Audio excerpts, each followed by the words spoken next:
O Revista TST de hoje começa indo direto à seção 1 de dissídios individuais, que julgou um caso de destaque ao longo da semana.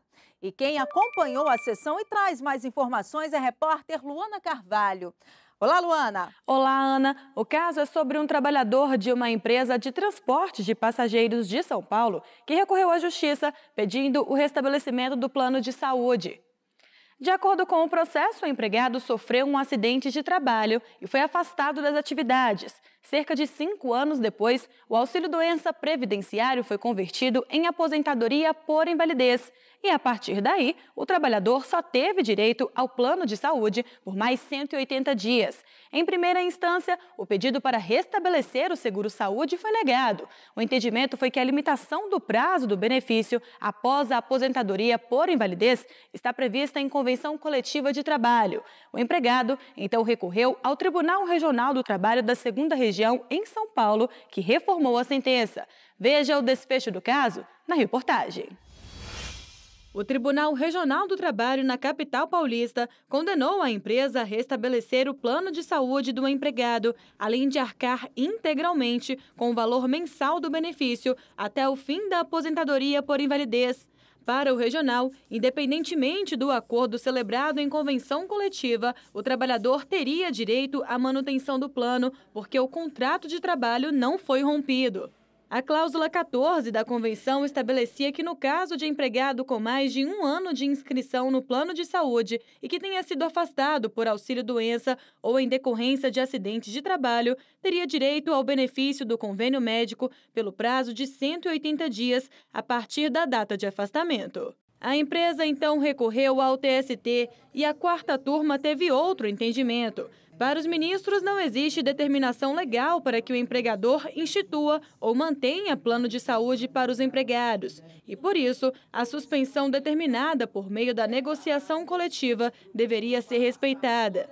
Ainda de acordo com a turma, o regional violou o artigo 7º, inciso 26 da Constituição Federal, que reconhece as convenções e acordos coletivos de trabalho como direito dos trabalhadores urbanos e rurais. O empregado entrou com um novo recurso na seção 1 de dissídios individuais do TST. O relator do processo, o ministro Hugo Carlos Scheuermann, aceitou o pedido. Segundo o ministro, o empregado teria sim direito ao plano de saúde, conforme estabelece a súmula 440 do TST, que assegura o direito à manutenção de plano de saúde ou de assistência médica oferecidos pela empresa ao empregado afastado do trabalho em decorrência de auxílio-doença acidentário ou de aposentadoria por invalidez. Evidentemente, um benefício que foi instituído por norma coletiva.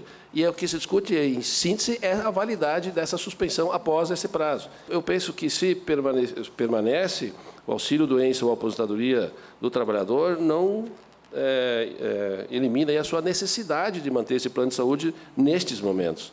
Mas o vice-presidente do TST, ministro Renato de Lacerda Paiva, abriu divergência. O ministro entendeu que o benefício ao plano de saúde não é direito previsto em lei e, por isso, considerou válido o convênio. O plano de saúde não foi instituído por regulamento de empresa, mas pela norma coletiva, que estabeleceu essas restrições.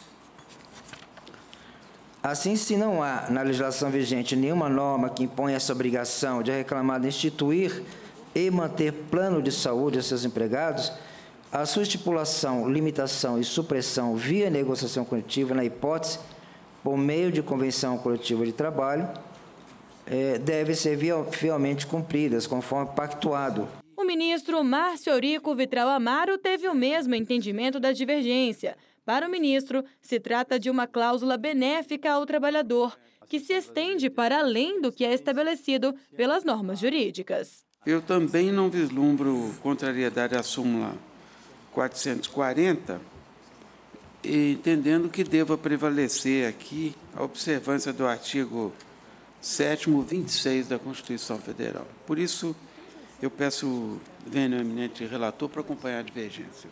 Os ministros Cláudio Brandão e o presidente do TST, ministro Brito Pereira, acompanharam o voto do relator.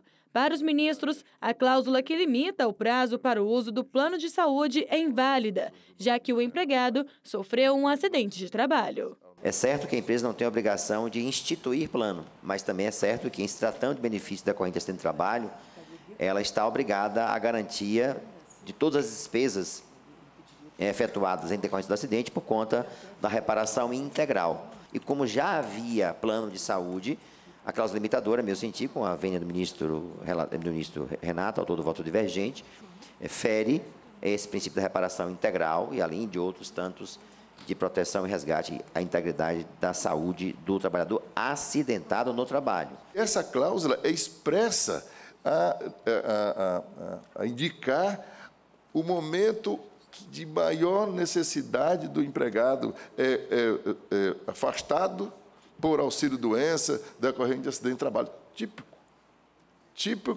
Típica situação dramática do empregado, e em 180 dias. Tiveram, portanto, o mesmo entendimento do relator, ministro Hugo Carlos Schormann, e votaram pelo direito do trabalhador ao plano de saúde os ministros Valmir Oliveira da Costa, Cláudio Brandão, José Roberto Freire Pimenta, Augusto César Leite de Carvalho, Vieira de Melo Filho, Guilherme Caputo Bastos, Alberto Bresciani e o presidente do TST, ministro Brito Pereira, e acompanhou a divergência aberta pelo ministro Renato de Lacerda Paiva pela validade da convenção coletiva que estabeleceu o prazo para o plano de saúde, o ministro Márcio Eurico Vitral Amaro. Dessa forma, por maioria de votos, a empresa foi condenada a restabelecer o plano de saúde ao empregado.